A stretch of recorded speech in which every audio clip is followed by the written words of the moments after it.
Olá para todos, Sukemasa Sojobo, Guilda Espada, seja bem-vindo ao nosso canal. Opa, esse aqui é a Cacau, até rimou.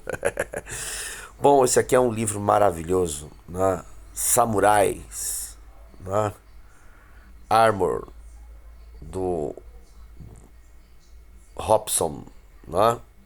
Esse livro é fenomenal, né? A história da confecção das armas, das armaduras e o desenvolvimento delas através da história, os estilos, as diferenças, as regiões, os clãs, os períodos históricos.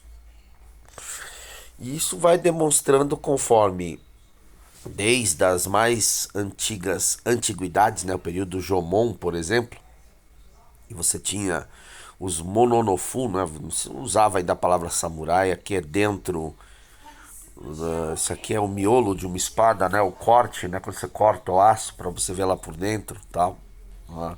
As formas de forjar, tal.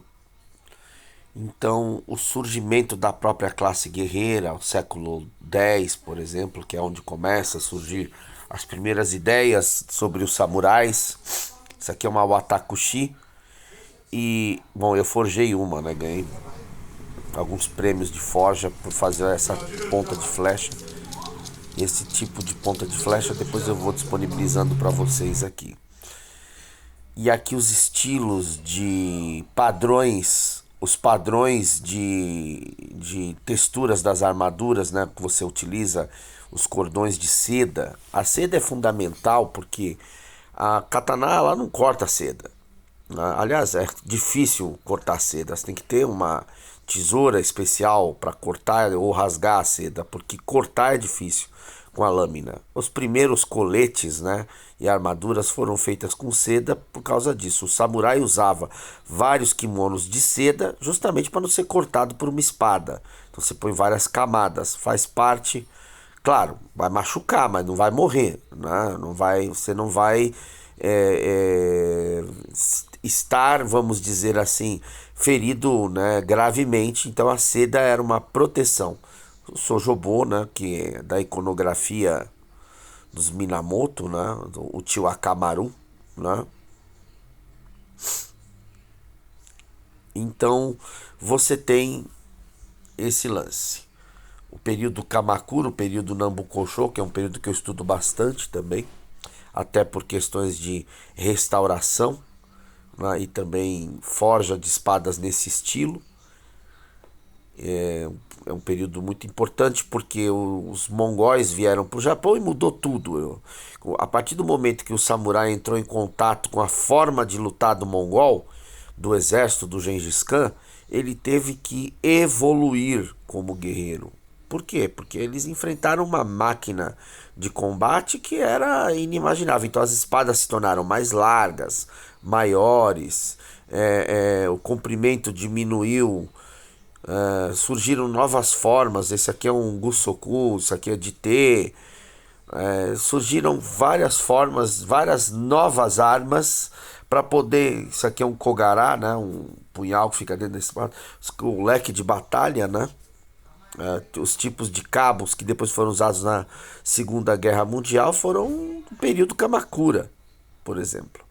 Esse aqui, e o Tessen, né? E o Senso, o leque, ele é a indicação do clã. De um lado você tem o Kamon, né, o brasão de batalha, e do outro você tem o nome do guerreiro, o sobrenome, né, etc. Então o leque com o carimbo oficial do clã. O leque é a identificação do guerreiro, né? Então os tipos de kabuto, isso aqui, por exemplo, é para quando a espada cortasse o indivíduo, não conseguisse cortar a cabeça dele, né?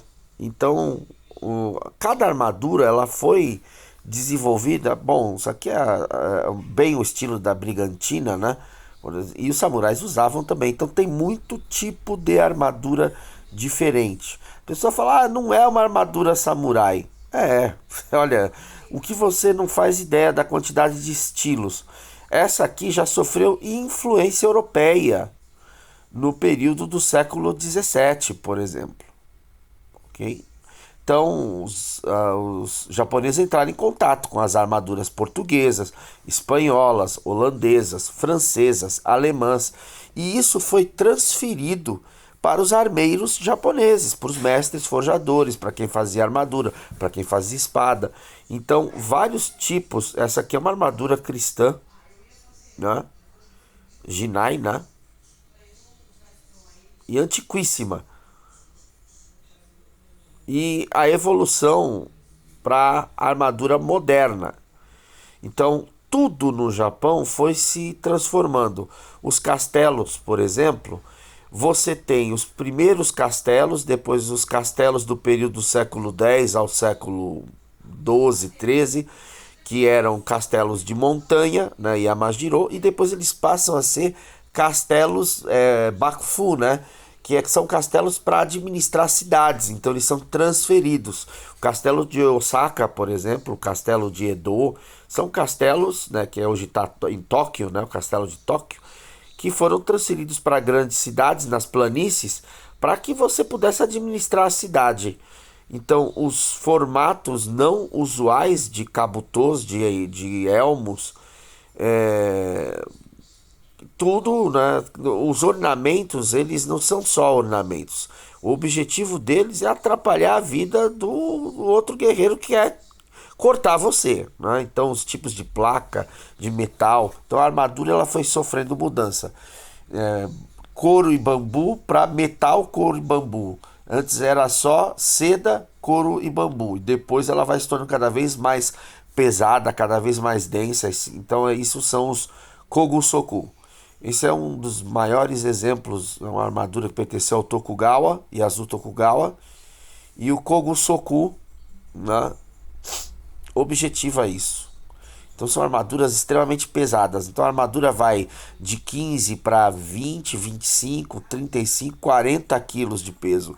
Porque elas eram usadas para tomar tiros de armas de fogo, né, para proteger o guerreiro. E protegeu muito bem. Tanto é que essas armaduras elas foram utilizadas nas guerras Bonshin na restauração Meiji, naquela batalha que você vê do último samurai. E olha, vou falar para vocês, quando você vai no museu e você vê a quantidade de tiros que uma armadura dessa tomou, e consta que na última batalha de Shiroyama, o Saigo Takamori, tá? Ele, com 500 homens, venceu 14 mil homens até depois sucumbir naquela revolta dele lá na Guerra Bonshin,